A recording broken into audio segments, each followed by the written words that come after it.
Good morning students. मैंने आपको last class में बताया था कि अगर कोई संस्था प्रोडक्ट एंड प्रोडक्शन डिसीजन लेती है मैनेजर, तो उसके अंतर्गत कोई पुराने उत्पाद के स्थान पर नए उत्पाद का प्रारंभ करना चाहती है तो किस प्रकार डिसीजन लेगी। मतलब कंपनी कोई भी संस्था है, व्यवसायिक संस्था नया प्रोडक्ट प्रारंभ करना चाहती है ओल्ड के स्थान पर। कई बार संस्था एक से ज़्यादा प्रोडक्ट का उत्पादन करती है और बिक्री करती है तो वो प्रोडक्ट मिक्स कहलाता है। और जब संस्था प्रोडक्ट मिक्स में परिवर्तन करती है तो प्रोडक्ट मिक्स में जब परिवर्तन करती है, मतलब उसमें से किसी एक प्रोडक्ट को उठा के नया प्रोडक्ट उसमें प्रारंभ करते हैं तो उसे चेंज इन प्रोडक्ट मिक्स बोलते हैं।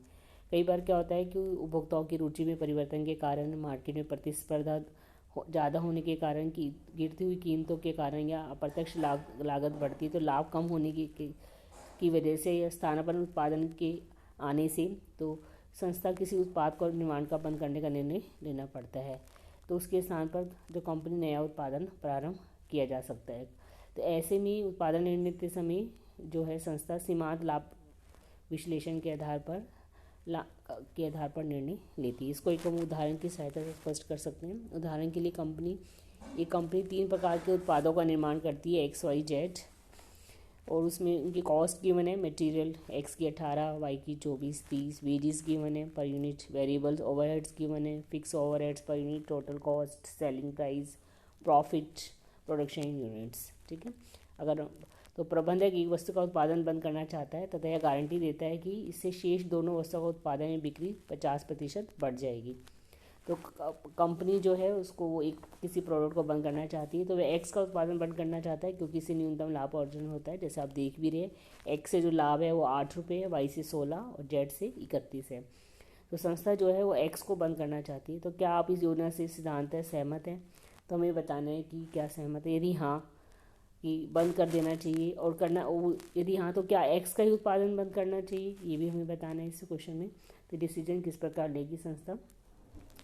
तो इसमें सबसे पहले अगर हम देखें तो इसमें हम स्टेटमेंट बनाएंगे जिसमें कि संस्था की जो कंट्रीब्यूशंस निकालेंगे हर मिक्स के आधार पर और हम डिसीजन ले सकते हैं। अब इसमें चूँकि संस्था 3 उत्पादन एक ही कारखाने में हो रहा है तो इसमें XYZ है तो इनकी फिक्स कॉस्ट अगर हम देखें 4000 एक्स का उत्पादन हो रहा है, वाई का 2000 हो रहा है, जेड का 5000 हो रहा है और फिक्स कॉस्ट एक्स की 5 है तो टोटल 20,000 होगी। 2000 और वाई की 8 है तो टोटल 16,000 और 5,000 है जेड की और पर यूनिट 9 है तो 45, टोटल 81,000 जो हमारी फिक्स कॉस्ट है। तो हम किसी भी उत्पादों को चाहे बंद करें, है ना, चाहे एक्स को बंद करें चाहे वाई को जेड को, तो ये फिक्स कॉस्ट इतनी ही रहेगी। ठीक है। तो इसमें हम फिक्स कॉस्ट में कोई कमी नहीं होगी। तो किसी को उत्पादन बंद करते समय, निर्णय लेते समय हम इसमें टोटल कंट्रीब्यूशन निकाल के हम डिसीजन लेंगे। तो सबसे पहले हम पीवी रेशो निकालेंगे XYZ की। पीवी रेशो जैसे मैंने आपको लास्ट क्लास में बताया था, सेलिंग प्राइस में से मार्जिन कॉस्ट घटा देंगे तो कंट्रीब्यूशन आ जाता है और कंट्रीब्यूशन को सेलिंग प्राइस से डिवाइड करके और 100 से मल्टीप्लाई करेंगे तो पीवी रेशो आ जाती है। तो सेलिंग प्राइस है एक्स का 40, वाई का 60 और 80, जेड का। मटेरियल, वेजेस, वेरिएबल ओवरहेड्स हमको गिवन है, इन सबको हम ऐड कर लेंगे। मार्जिन कॉस्ट आ जाएगी 27, 36 और 40।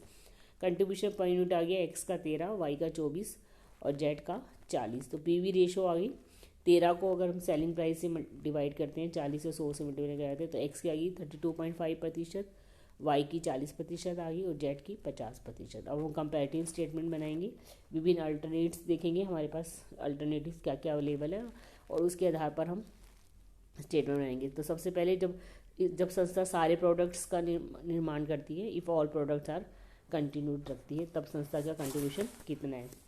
ठीक है।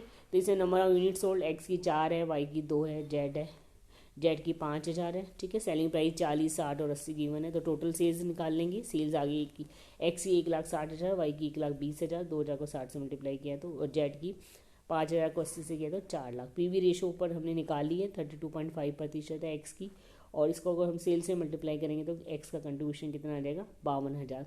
इस प्रकार वाई का निकालेंगे, सेल्स 1,20,000 है, पीवी रेशो 40% है तो कंट्रीब्यूशन मल्टीप्लाई करने पे कितना आ गया 48,000।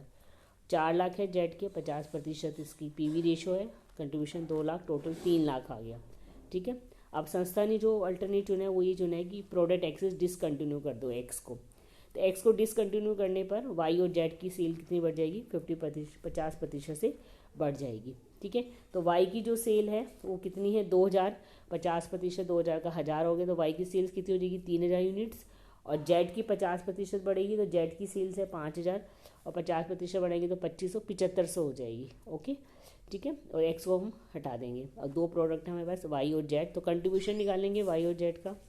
तो सेल्स निकालेंगे, 3000 को सेलिंग प्राइस से मल्टीप्लाई करेंगे तो सेल्स आ गई एक्स की 1,80,000। एक्स का जो सेलिंग प्राइस है वो है 40 रुपये। इसी प्रकार एक्स का नहीं सॉरी वाई का 3000 है और वाई का सेलिंग प्राइस है 60। 3000 को 60 से मल्टीप्लाई करेंगे तो 1,80,000 आ गई। और जेड का सेल्स बढ़ के 7,500 यूनिट्स हो गई है।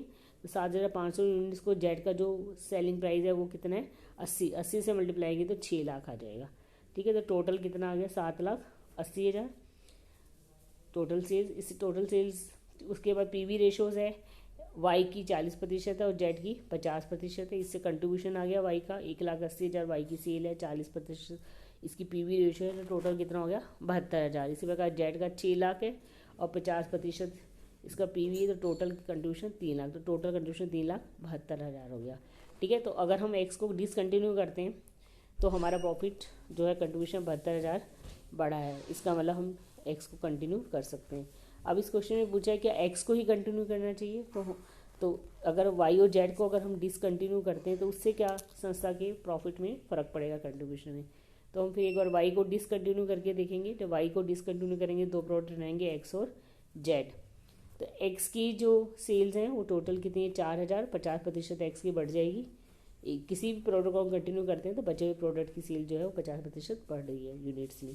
तो 4,000 है तो 4,000 का 50% 2,000 हो गया, तो टोटल 6,000 होगी। इसी तरह वाई जेड की 7,500 होगी। 5,000 था पहले, इसका 50% 2,500, 7,500। ठीक है। मल्टीप्लाई करेंगे एक्स को, एक्स का जो मूल्य है वो 40 रुपये है, तो टोटल 2,40,000 आ गई। पीवी रेशो 32.5 है एक्स की, तो कंट्रीब्यूशन कितना आ गया 78,000। इसी प्रकार जेड का निकालेंगे। जेड की सेल 7,500 को 80 से मल्टीप्लाई करेंगे 6 lakh, PV 50%, total contribution 3 lakh आ गया। तो टोटल कितना आ गया 3,78,000। ठीक है। तो आप ये देख रहे हैं कि इसमें अगर हम वाई को डिसकंटिन्यू करते तो कंट्रीब्यूशन हमारा एक्स को किया तो 72 बढ़ रहा था, और जबकि वाई को करे तो 78,000 बढ़ रहा है, मतलब 3 लाख से 3,78,000 हो गया है। ठीक है। एक बार जेड को डिसकंटिन्यू करके स्टेटमेंट बनाएंगे। फिर जेड को अगर डिसकंटिन्यू करते हैं तो एक जेड की जो सेल है वो कितनी हो जाएगी, जेड को डिसकंटिन्यू करें तो एक्स और वाई रह जाएंगे हमारे पास। एक्स की सेल जो है 4,000 से 6,000 हो जाएगी 50% बढ़ने से। और जो वाई है, वाई की जो सेल 2,000 थी, 50% बढ़ेगा तो कितनी रहेगी 3,000। तो एक्स की जो सेल्स है 6,000 है, 40 से मल्टीप्लाई 2,40,000 टोटल सेल्स आ गई। पीवी रेशो 32.5 है, तो कंट्रीब्यूशन 78,000 हो गया। इसी प्रकार वाई का जो सेल्स है वो 3,000 है, 60 है तो 1,80,000 हो गया। 40% इसका कंट्रीब्यूशन है पीवी रेशो, तो कंट्रीब्यूशन आ गया 72,000। टोटल कंट्रीब्यूशन कितना हो गया 1.5 लाख। ठीक है। तो जेड को कंटिन्यू करते हैं तो हमारा कंट्रीब्यूशन जो है वो 3 लाख से घटकर 1.5 लाख हो गया। इसका मतलब जेड को हम डिसकंटिन्यू नहीं करेंगे। ठीक है। एक्स को करते हैं तो 72,000 बढ़ा है और वाई को करते हैं तो 78,000। तो इसका मतलब हमें एक्स को डिसकंटिन्यू ना करके किसको डिसकंटिन्यू करेंगे वाई को। तो उत्पादन बंद करना है संस्था अगर चलना चाहती है तो उसको एक्स की बजाय किसका उत्पादन बंद करना चाहिए वाई का। तो वाई का उत्पादन बंद करना संस्था के लिए प्रॉफिटेबल रहेगा।